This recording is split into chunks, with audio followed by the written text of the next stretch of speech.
भेटशाह खंडरू ऐं बरपासे वारे इलाइक़नि में रमज़ान मुबारक जी आमद सां गॾु महांगाई उरूज ते पहुची वई आहे। इंतज़ामिया ऐं सप्लाई एंड प्राइस कंट्रोल जे अमलदारनि जी लापरवाहीअ सबबि महांगाई ते कंट्रोल करण लाइ के बि अमली क़दम न खयां विया। इंतज़ामिया पारां सिर्फ़ फोटो सेशन कयो पियो वञे। सर्वे मूजिबि रमज़ान खां पहिरीं 100 रुपया फ़ी किलो वारो मिलंदड़ बसर 200 खां 300 रुपया, 50 रुपया फ़ी किलो मिलंदड़ टमाटा 100 खां 120 रुपया फ़ी किलो, 30 खां 40 रुपया फ़ी किलो वारा पटाटा 60 रुपया फ़ी किलो, 200 रुपया किलो वारा सूफ़ 400 रुपया किलो, स्ट्रॉबेरी 300 रुपयनि में विकिरो थी रही आहे। हाणे 400 रुपया किलो, 80 रुपया किले वारियूं नारंगियूं 200 रुपया फ़ी किलो, 400 रुपया फ़ी किलो मच्छी, 700 रुपया फ़ी किलो कुकड़ जो गोश्त 650 रुपया फ़ी किलो आहे।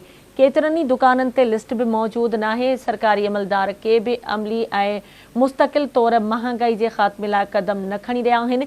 ज़िले जे कुझु हंधनि ते ऑफिसर फोटो सेशन करे महांगाई खे कंट्रोल करण जूं दावाऊं करे रहिया आहिनि। शहरुनि अब्दुल मालिक खोसो समेत सिविल सोसाइटी जे माण्हुनि पारां वज़ीर आला Sindh, chief secretary Sindh, commissioner Hyderabad, deputy commissioner Matiari खां नोटिस वठी महांगाई ते ज़ाब्तो आणण जो मुतालबो कयो आहे।